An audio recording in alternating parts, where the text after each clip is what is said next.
Et nous sommes de retour au plateau pour la suite de cette émission. Nous abordons notre deuxième sujet, direction le Sahel. Réunion à Bamako pour faire de l'AES une coalition politique et diplomatique. Nous en venons donc à cette réunion tenue ce jeudi à Bamako, dans la capitale malienne, entre les ministres des Affaires étrangères du Burkina Faso, du Niger et du Mali.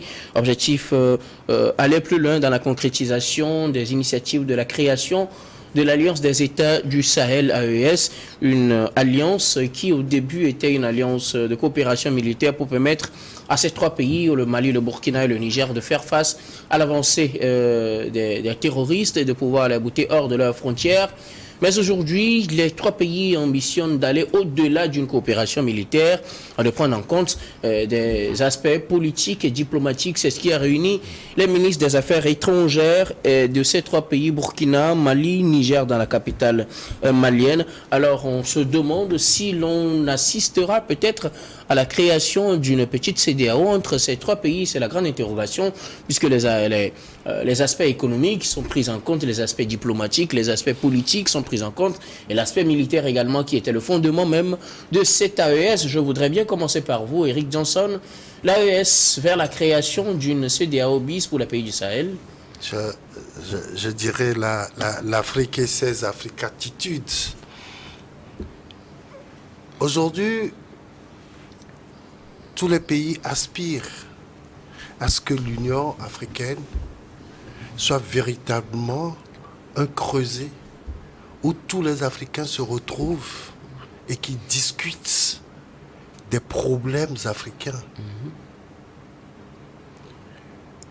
Mais auparavant, il y a déjà des groupements régionaux qui permettent quand même de mettre en place des structures.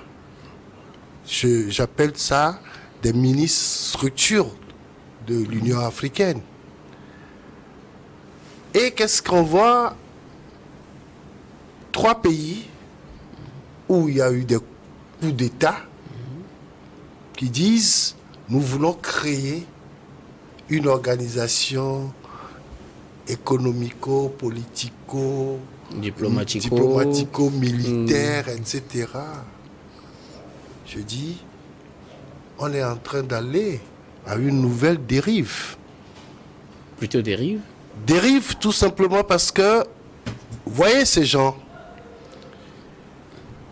qui se réunissent et qui disent tout de suite, nous allons construire une centrale nucléaire commune à nos trois pays pour avoir... Parce qu'ils ont des projets énergétiques, et c'est normal. Mais... Oui, c'est normal. Mais la construction d'une centrale nucléaire prend combien de temps? Le minimum, c'est 3 ans. Et là, ces 3 chefs d'État doivent logiquement libérer le plancher. Déjà à partir de 2024. Ouais. Ah ouais, mais si d'autres personnes viennent, ils vont continuer, il n'y a pas de souci. J'accepte que l'État, c'est la continuité. Ouais. Mais... on avait des États qui ont fait des projets sur le long terme, sur plusieurs années après. Je suis d'accord. Mais là, ce qu'ils sont en train de préconiser, c'est pour garder leur pouvoir. Est-ce que ce n'est pas une nature biaisée de l'intérêt même que porte ce projet? Au détriment de qui? Vous savez, les gens sont dans une logique. Au Burkina, l'homme fort a dit Ibrahim le capitaine les élections, c'est pas une priorité. Ouais. On est tous d'accord parce que parce qu'il y a une situation sécuritaire qu'il faut régler. Un pays dont le territoire est pris à plus de 50% par des terroristes, des djihadistes, ne peut pas forcément organiser une élection. Jusque-là, on est d'accord. On est d'accord. Ou du moins, on le comprend. On le comprend. Sur le principe. Mais en arrivant au pouvoir, on avait un objectif. C'est de récupérer la totalité du territoire. Alors, cet objectif-là, aujourd'hui, on le met de côté. On pense que tout le monde est d'avis qu'il faut unir les forces pour combattre les djihadistes, les terroristes. Et quand on le fera, on pourra libérer le plancher, puisque c'est ça l'objectif qui se soit assigné. Mais Seigneur... Oui, allez-y, mon fils. Nous sommes devant une situation qui, aujourd'hui... Parce que quand vous dites, nous créons une nouvelle organisation, ça veut dire que vous voulez affronter une organisation ancienne qui est la CEDEAO, qui vous a... Oui, justement. Il faut parce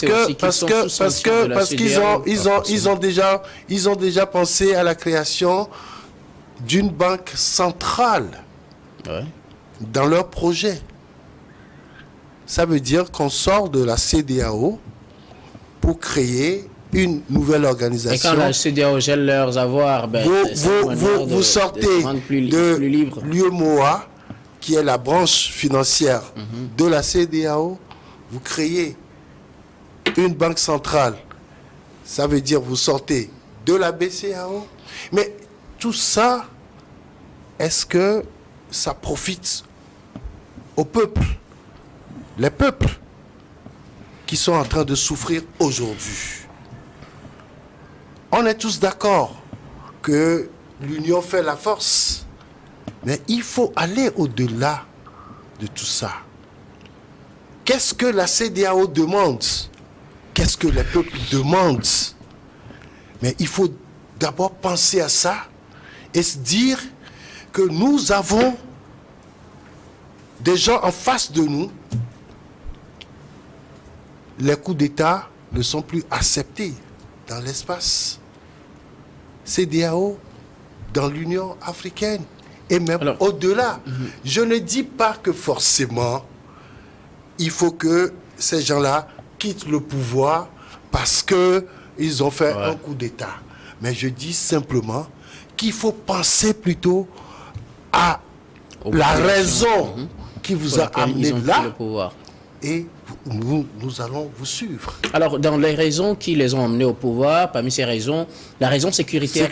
C'est la raison commune à tous les trois pays. Oui. Il faut restaurer l'intégralité du territoire de ces trois pays-là. Oui. Il faut restaurer la présence de l'État un peu partout. Alors, en faisant cette alliance, est-ce que cela ne leur permet pas plutôt d'unir les forces pour pouvoir arriver à atteindre cet objectif dans un bref délai? Parce qu'on sait que quand ils sont unis, vous l'avez dit tout à l'heure, l'union fait la force. D'où d'ailleurs la création de l'AES. Le bref délai est indéfini. Ah oui, bien sûr. On ne peut pas. Aujourd'hui, avec cette situation où il y a une guerre asymétrique, nous le disons toujours, on ne peut jamais se dire que c'est parce que nous allons créer cette organisation que nous aurons plus de moyens pour faire face au volet militaire, pour faire face à ces djihadistes. En mutualisant leurs forces, ils peuvent y arriver. Mais dans ce cadre-là, ils seront obligés de commercer avec des gens. Oui. Et il y a des règles qu'il faut suivre. Et s'ils créent leur coalition, ils ne peuvent plus commercer avec les autres pays, par exemple le Bénin, le Togo, les autres pays. Pour vous, ce sera difficile. Ce sera très difficile. Ok, en tout cas, on reviendra sur les aspects là tout à l'heure. Ashraf Ourossama, est-on en train de se diriger vers une CEDEAO bis parce que l'AES, initialement définie comme étant une alliance qui leur permettait de faire face aux questions du terrorisme, est en train de s'élargir pour prendre en compte d'autres aspects économiques, politiques, diplomatiques, à l'instar de cette réunion qui a réuni les ministres des Affaires étrangères de ces trois pays à Bamako. Non, mais je ne crois pas que l'ambition aujourd'hui de ces trois pays, c'est de défier la CEDEAO. On ne peut pas aujourd'hui avoir des suspicions de sortie de ces 3 pays-là de l'organisation sous-régionale. On a le droit d'être ambitieux et compte tenu des circonstances aussi particulières auxquelles font face les 3 pays, ils ont le droit aujourd'hui de mutualiser leurs efforts pour surmonter un certain nombre de défis. Et vous avez parlé de la raison sécuritaire. Je crois que c'est la raison qui a été mise en avant par les 3. Sur les changements inconstitutionnels de pouvoir, je défends bec et ongle la légalité constitutionnelle, mais je trouve qu'aujourd'hui c'est une évidence, les coups d'État, et que ces gens-là doivent expédier les affaires courantes de l'État. Et donc c'est en expédiant les affaires courantes de l'État qu'ils ont décidé aujourd'hui de se mettre ensemble pour surmonter un certain nombre de défis. Donc pour moi, je crois que c'est noble, puisque quand vous prenez le traité du 25 mai 1973 qui crée la CEDEAO, on n'interdit pas formellement aux États d'avoir des accords bilatéraux. Nous, les règles du droit international permettent aux États de prendre des initiatives et de nouer des accords avec d'autres États. Et donc aujourd'hui, ces États-là, je crois que l'acronyme même de l'organisation même le démontre. On dit l'Alliance des États du Sahel. C'est une alliance. Voilà, c'est une alliance. C'est juste une alliance pour surmonter les difficultés particulières auxquelles font face aujourd'hui, l'Alliance prend en compte des aspects économiques, politiques, diplomatiques, sécuritaires, des aspects qui sont contenus dans les accords de la CEDEAO. Finalement, on se demande si ce sera une CEDEAO bis. Non, mais monsieur, ils n'ont pas le droit. C'est-à-dire qu'au début, est-ce qu'ils n'ont pas le droit? Ils ont tout à fait le droit. C'est-à-dire qu'ils ont fait tout à fait le droit. Au début, on ne peut pas contraindre ces pays-là de se cantonner dans un domaine déterminé. Non, on ne peut pas leur dire de se cantonner dans un domaine déterminé. Ils ont le droit de diversifier ou d'étendre leur champ de relations. Vous avez parlé aujourd'hui du domaine économique. Ils ont même l'ambition de créer une compagnie aérienne. Je crois que pour moi, c'est totalement noble. Quand on sait très bien que les indicateurs économiques de ces pays-là ne sont pas aussi attractifs que ça. Donc, je crois que ce sont des initiatives qui participent à un certain nombre de choses. Là, sur la question de l'instabilité, monsieur Eric parle aujourd'hui des aspirations du peuple. Mais aujourd'hui, je suis désolé, quand on essaie de faire des sondages, disons, de ces 3 pays-là, on voit très bien que dans ces pays, les habitants sont quand même d'accord avec un certain nombre d'initiatives qui sont prises par disons, les putschistes, si je peux m'exprimer, ainsi, parce que les accords. La chance que Sylvestre n'est pas là. Non, mais sur le domaine économique aujourd'hui, on sait très bien que ces pays-là font l'objet d'un embargo. Et donc, ces accords-là leur permettent aujourd'hui c'est-à-dire que d'accroître même le PIB par habitant un certain nombre de choses. Donc, pour moi, je trouve que c'est une très bonne initiative de leur part. Maintenant, l'élargissement de l'AES, c'est une bonne nouvelle. Non, c'est une très bonne nouvelle. Maintenant, on peut se poser la question sur l'opérationnalisation. Parce que quand vous essayez d'étudier, disons, le communiqué final de leur rencontre, de cette rencontre, vous constatez qu'il n'y a pas d'échéance établie. C'est-à-dire que l'exécution du cahier de charge va se faire dans combien de temps? Donc, moi, je crois qu'il faut apporter des précisions. Je me réjouis quand même d'une chose, même si M. Eric est réquisitoire quand même assez foudroyant contre disons, les 3 chefs d'État. Mais ce qu'il faut comprendre au-delà de tout.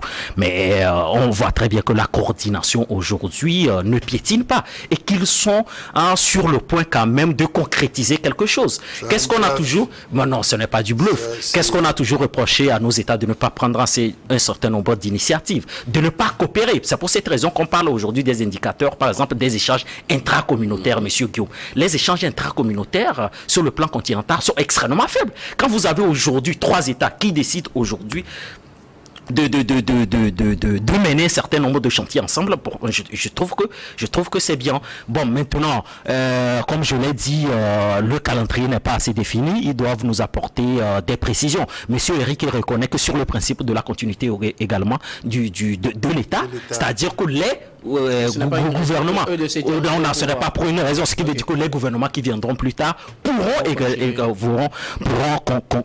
continuer. Donc pour moi, je crois que ce sont des ambitions nobles. Bon, maintenant on verra, et c'est-à-dire on pourra les juger dans les prochains mois. Maintenant, je crois que les ambitions sont nobles. Il faut se donner les moyens effectivement de leur politique. Nous sommes à l'ère du multilatéralisme. On ne peut pas reprocher à des États de créer des entités ou disons d'être prolifiques dans des accords bilatéraux. Merci beaucoup. Je fais juste remarquer une chose. Oui.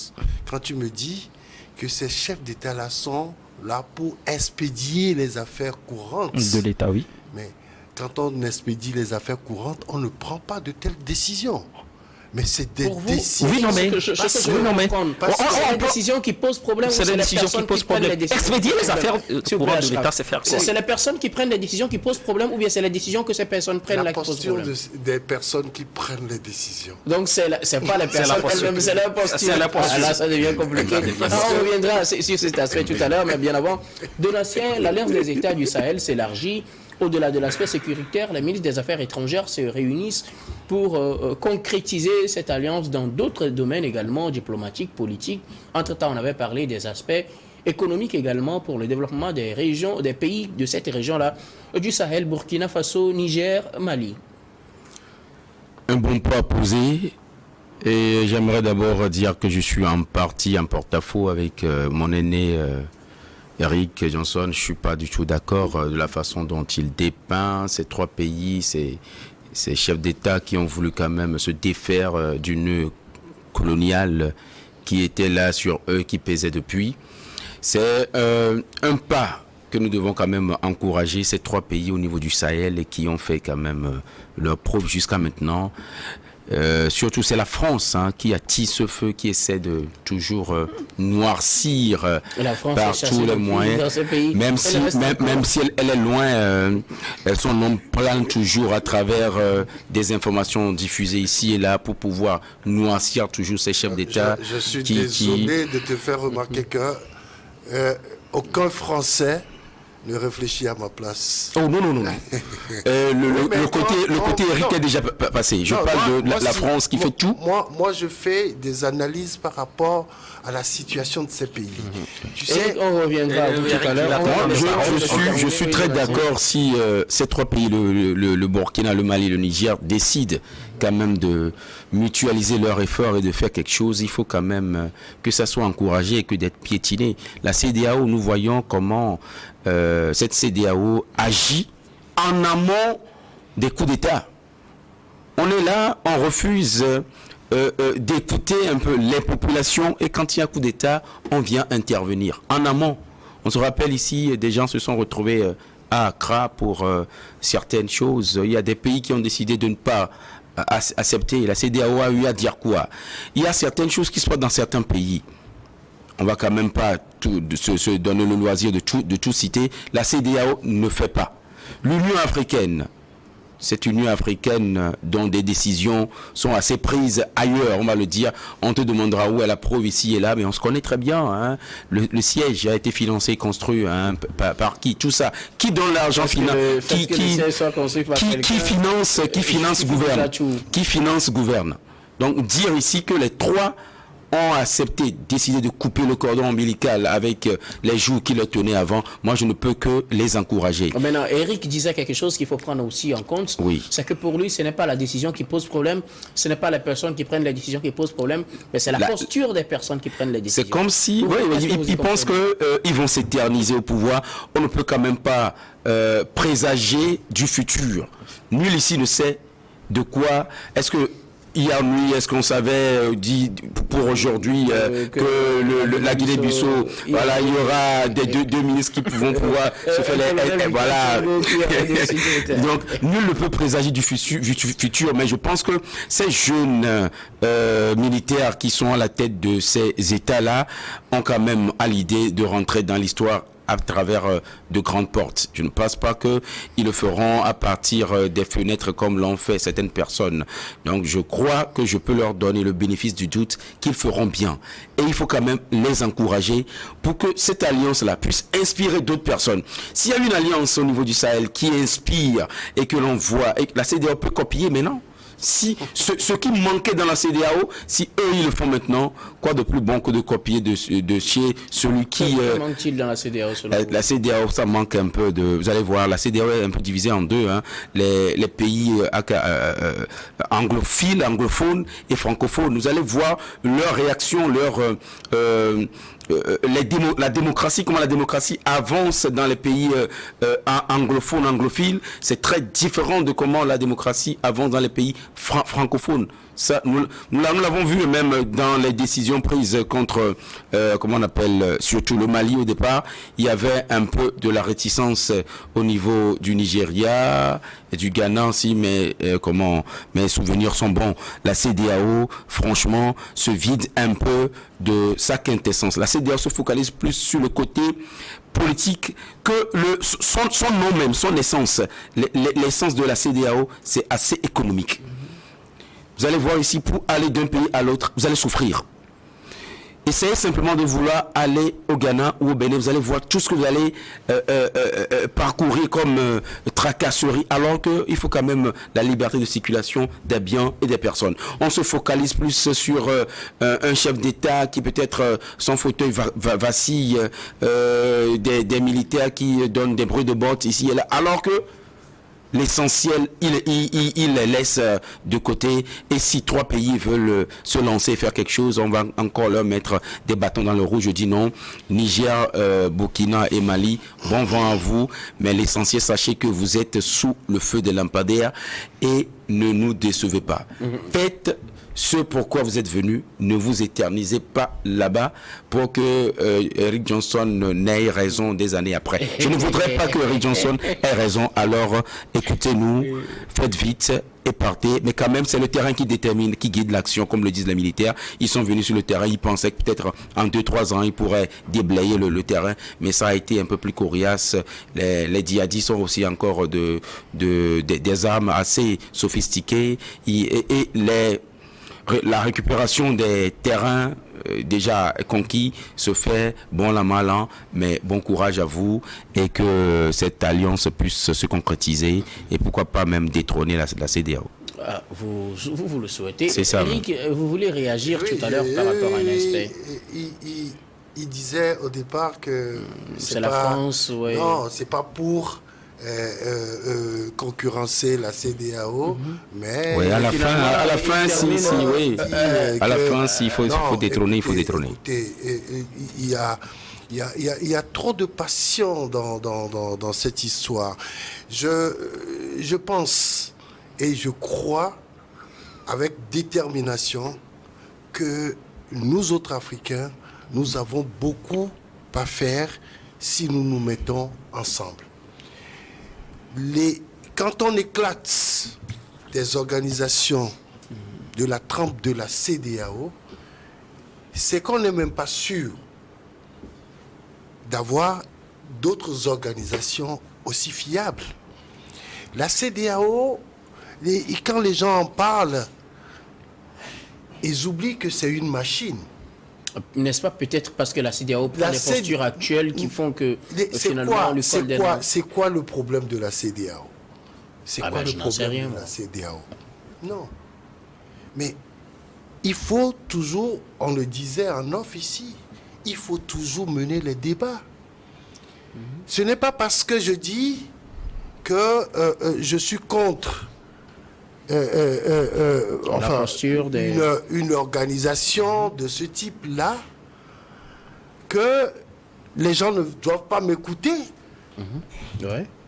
Mais ce n'est pas parce que lui me dit que c'est une bonne chose que moi aussi je ne veux pas l'écouter. Je l'ai suivi de bout en bout. Et c'est ça qui fait le débat normalement. Mais malheureusement, il ne me convainc pas.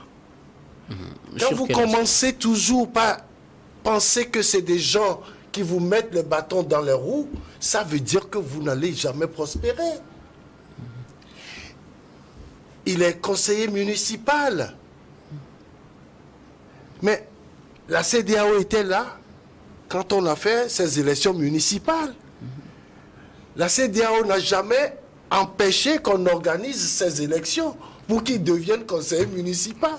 L'analogie ne va pas. Il dit en amont, on voit très bien ce que la CEDEAO fait pour empêcher quoi? Mais au contraire, vous savez, lorsque vous avez une situation de crise, forcément, vous faites partie des organisations, ces organisations doivent intervenir. Alors, maintenant, quel serait l'avenir de l'AES dans la CEDEAO?